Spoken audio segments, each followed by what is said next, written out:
दूसरा है दो समुच्चयों का प्रतिच्छेद या सारनिष्ठ, इंटरसेक्शन ऑफ टू सेट।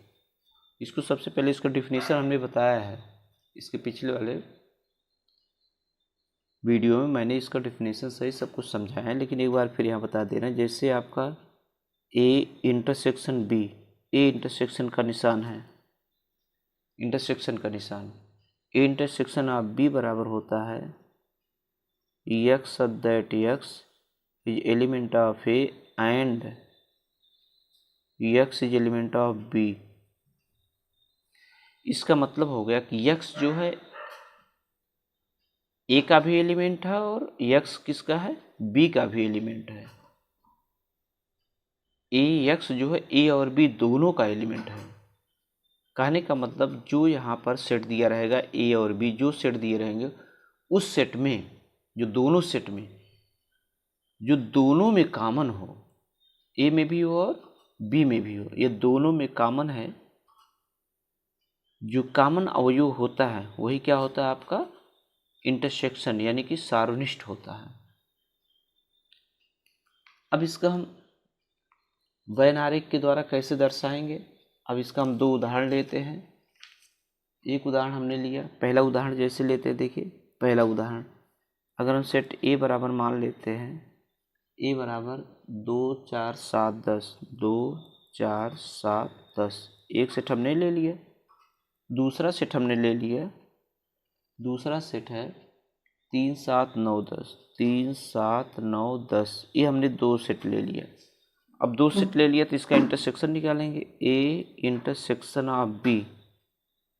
अब दोनों में क्या कॉमन है देखेंगे, दोनों में 7, एक 7 यहाँ 10 और 7 यहाँ 10, 7 और 10, ये हमारा क्या हो गया इंटरसेक्शन हो गया।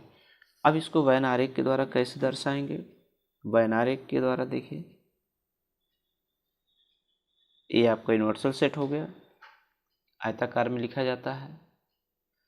और इसमें देखिए ए और बी, ए और बी में उभयनिष्ठ दोनों में, ये आपका ए है, ये आपका बी है। इंटरसेक्शन में जो कॉमन देखिए, यूनियन में क्या होता है ए और बी सभी के अवयव लिखे जाते हैं, लेकिन इंटरसेक्शन में क्या होता है ए और बी जो दोनों में कॉमन, यही देखिए कॉमन है, यही कॉमन है। यानी ए का मतलब ए का अवयव 2 2 4 7 10, यानी कि 7 और 10, यहाँ यही 7 और 10 दोनों कॉमन है। यहाँ पर ये आपका यही इंटरसेक्शन है, ए इंटरसेक्शन ऑफ बी, यही इंटरसेक्शन है, ए इंटरसेक्शन ऑफ बी, यानी कि जो दोनों में, दोनों सेटों में जो उभयनिष्ठ हो अवयव, वही आपका क्या होता है इंटरसेक्शन होता है। इस तरीके से इसका इंटरसेक्शन का एक ही दिखाएंगे पहला। दूसरा उदाहरण हम लेते हैं, यदि ए बराबर 1 3 5 7 और बी बराबर हमने ले लिया 2 4 6, 2 4 6 ले लिए। अब इसमें आपको दिखाना है कि ए इंटरसेक्शन ऑफ बी, तो क्या है ए और बी दोनों में, जो दोनों सेट दिए, क्या दोनों सेट में कुछ कॉमन है, कुछ भी कॉमन है, इसलिए क्या होगा ये फाई होगा, रिक्त समुच्चय। कौन समुच्चय हो जाएगी, रिक्त समुच्चय हो जाएगी, यानी कि इसमें कोई भी अवयव नहीं है इस सेट में। और इसको वैन आरेख से कैसे दिखाएंगे, वैन आरेख से इसको दिखाने के लिए यू हो गया। अब इसमें कोई अवयव है नहीं, ये ए हो गया और ये बी हो गया, ये ए हो गया और ये बी। इसमें कोई भाग छायांकित नहीं होगा, क्योंकि इसमें कोई भी भाग छायांकित नहीं होगा। इसलिए छायांकित नहीं होगा क्योंकि इसमें कोई भी अवयव उभयनिष्ठ नहीं है। जो उभयनिष्ठ नहीं है तो इसको हम छायांकित नहीं करेंगे, इसमें कुछ है ही नहीं तो कहाँ से दिखाएंगे।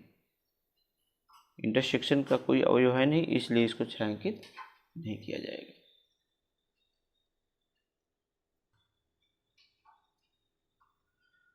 अब अगला जो है हमारा यूनियन भी हो गया, इंटरसेक्शन भी हो गया, अब आ गया पूरक समुच्चय। पूरक समुच्चय को अंग्रेजी में क्या कहते हैं? Complement of a set. इसको पूरक समुच्चय को क्या कहते हैं? देखिए, समुच्चय ए का पूरक समुच्चय ए के समष्टि समुच्चय की उन अवयवों का समुच्चय होता है जो ए में नहीं है। इसको ए डैश से निरूपित करते हैं। ए डैश कॉम्प्लीमेंट को ऐसे कहते हैं, ए कॉम्प्लीमेंट इसको कहते हैं। ए कॉम्प्लीमेंट का मतलब जो हमारा यूनिवर्सल सेट होता है, उस यूनिवर्सल सेट में से जो सेट ए दिया उसको निकाल दीजिए, जो अवयव बचता है वही हमारा क्या होता है? ए कॉम्प्लीमेंट होता है, ए डैश होता है। इसको सेट बिल्डर फॉर्म कैसे लिखते हैं? X that x is element of you, यानी कि यक्स जो है यू का एलिमेंट तो है, लेकिन यक्स जो है ए का एलिमेंट नहीं है।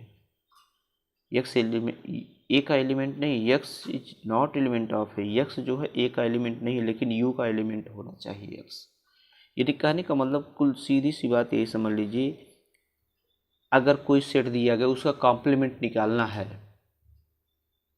तो जो हमारा एक यूनिवर्सल सेट दिया रहेगा, यूनिवर्सल सेट में से उस सेट को घटा दिए जो सेट दिया गया है, उसको घटा दीजिए। घटाने पर जो आएगा वही कॉम्प्लीमेंट हो जाएगा। जैसे देखिए उदाहरण,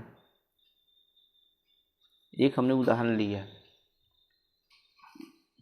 उदाहरण जैसे u बराबर दिया है, जैसे u बराबर 1 2 3 4, ए यू यूनिवर्सल सेट दिया गया है और एक सेट ए दिया गया है। ए दिया है आपका 1 2 4, 1 2 4 ए दिया गया है। अब इसका आपको कॉम्प्लीमेंट निकालना है। कॉम्प्लीमेंट निकालना आसान, ए डैश बराबर यू माइनस ए। यू का मतलब हो गया, देखिए 1 2 3 4 माइनस 1 2 4। अब देखिए बचता क्या है? 1 से 1 कट गया, 2 से 2 कट गया, 4 से 4 बचा क्या? केवल 3। ये हमारा कॉम्प्लीमेंट क्या बन गया? कॉम्प्लीमेंट कितना आ गया? 3 आ गया। इस तरीके से हम कॉम्प्लीमेंट को निकालते हैं, यानी कि पूरक समुच्चय। अगर कोई सेट दिया गया उसका पूरक समुच्चय इस तरीके से हम निकालते हैं। पूरक समुच्चय देख लीजिए, एक यूनिवर्सल सेट दिया रहेगा और एक सेट दिया रहेगा। यूनिवर्सल सेट में से उस सेट को घटा दिए, जो आएगा वही कॉम्प्लीमेंट हो जाता है। इसको वेन आरेख के द्वारा कैसे दिखाते हैं? देखिए वेन आरेख के द्वारा, ये हमारा u हो गया और एक सेट हमारा a है, इसलिए एक सेट हमारा क्या? a है। तो अब u में से, ये पूरा u है, ध्यान रखिए कॉम्प्लीमेंट को कैसे दर्शाया जाता है, इम्पोर्टेंट है। ये पूरा सेट u में से हमने इसको निकाल दिया, ये देखिए ये निकल गया है। हम निकलने के बाद जो सेट बचेगा, देखिए हमने निकाल दिया, तो जो सेट बचा क्या? ये देखिए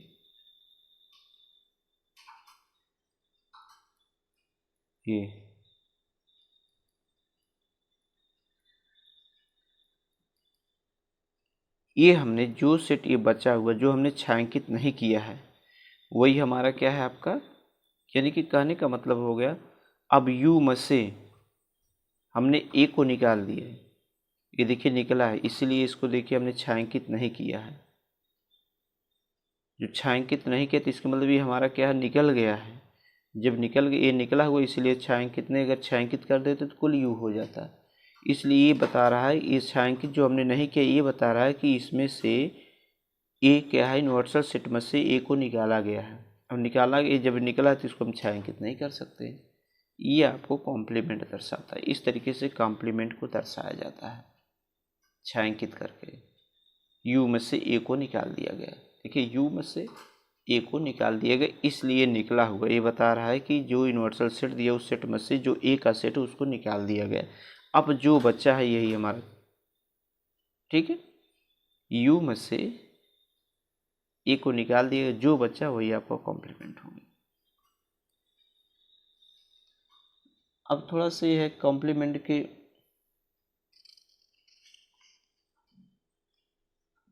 थोड़ा कहीं ना कहीं प्रयोग आएगा, अब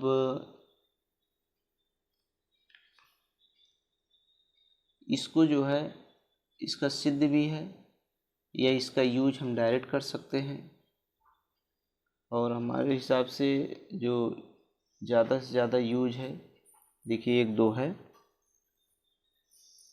एक हमारा है कि यदि ए यूनियन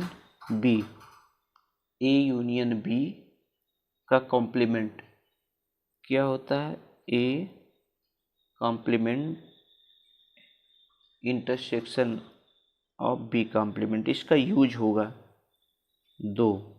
दूसरा दिया है A intersection of B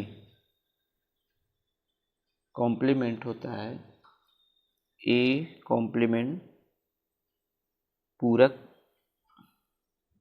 B complement.